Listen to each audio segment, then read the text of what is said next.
Una gran historia contada brevemente, mediante videos e imágenes. La dividí en tres partes, en tres tiempos, desde la fundación al siglo XVIII.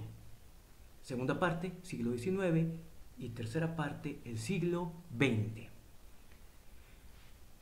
Pues bien, en lo que hoy es Nuevo León, Tamaulipas, Coahuila y Texas, había diferentes grupos indígenas, eran nómadas, eran un tanto salvajes, vivían recolectando frutas, en la cacería y un poco de pesca, nada que ver con los mixtecos, zapotecas, mayas, etcétera. Estos eran nómadas, no construían pirámides. En la actualidad se puede ver algo de pintura rupestre y un poco de la orfebrería que ellos hacían, artículos de barro, de piedra y con los materiales que encontraban en la región.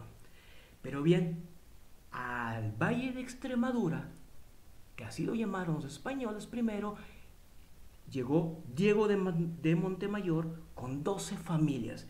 1596 se funda oficialmente la ciudad metropolitana de Nuestra Señora de Monterrey, pero a ese lugar, a ese valle, ya habían llegado anteriormente otros españoles, había habido previas fundaciones frustradas. Era un lugar con abundante agua, entre montañas. Era un lugar muy bueno, porque donde hay agua, prospera la vida.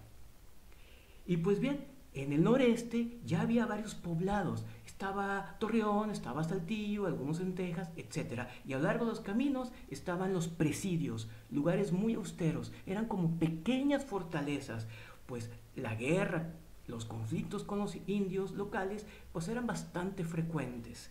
Aquí vemos más o menos cómo eran esos presidios. En general la vida del noreste era muy austera, muy difícil.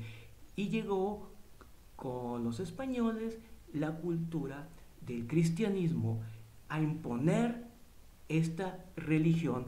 Los indígenas locales no la aceptaron, pero empezó esta culturización nueva. Los indígenas aparte de los españoles. Aquí vemos algunos artículos tradicionales de las iglesias de la época de la colonia. Y aquí vemos en esta pintura el Cerro Las Mitras al fondo y vamos a ver al rato el Cerro del Topo Chico en la ciudad de Monterrey, final del siglo XVIII, principio del siglo XIX, y todo el noreste, así como Monterrey, vivían de la agricultura y de la ganadería. Empezaron a hacerse algunos pequeños talleres para el autoconsumo. Se curtían pieles, se hacían telas, se fabricaban su ropa, algo de orfebrería, de barro, algo de metal, un poco de vidrio, talleres artesanales en la época colonial. La ciudad estaba rodeada de ranchos, de haciendas. Ese que ven ahí es el Cerro de las Mitras y todo alrededor eran ranchos y haciendas. Esto era la colonia, todo el norte se perdió gracias a Santana que lo vendió.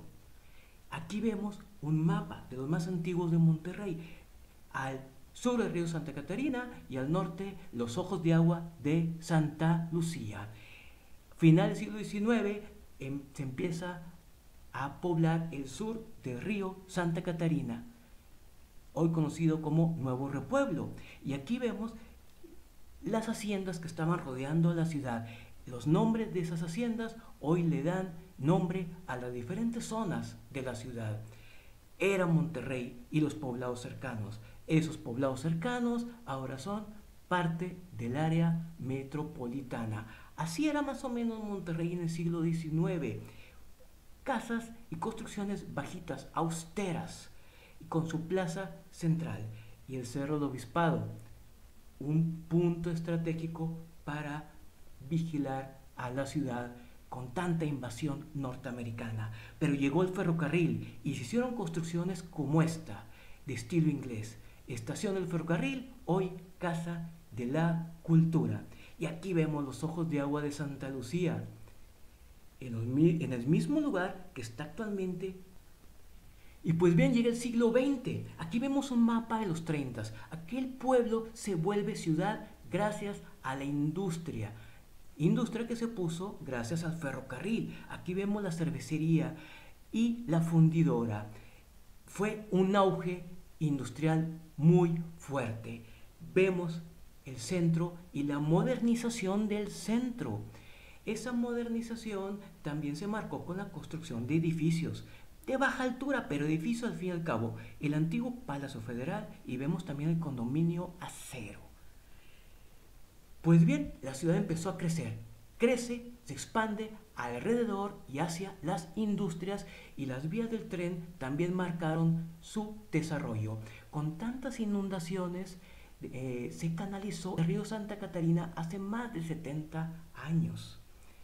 Vamos a ver también que este auge industrial trajo un enriquecimiento y una élite que se reunían en el Casino Monterrey y en el precioso Hotel Ancira. Y el transporte, que tantos problemas trajo a finales del siglo XX por la mancha urbana. Vemos el metro en los 80s y la central de autobuses. Vemos también aquí la Universidad Autónoma de Nuevo León, el Tecnológico y la UDEM, que tanto prestigio le han dado a la ciudad. Calzada Madero, un bello paseo, tradicional paseo de lugar de compras, lamentablemente hoy venido a menos. Así como la Macroplaza en los 80s rompió el esquema de la plaza cuadrada pequeña tradicional de la colonia. Y pues bueno, llega el Tratado de Libre Comercio, llegan los centros comerciales como Galerías Monterrey y toda la expansión del comercio. Los huracanes han marcado mucho la vida de esta ciudad, ciudad que siempre se ha reconstruido, salido adelante de una u otra manera. Finales del siglo XX se inicia el Parque Fundidora y el Paseo Santa Lucía. Pues bien, aquí termina esta breve historia con estas imágenes de este bello palacio de gobierno de cantera rosa hecho en 1900. La historia continúa.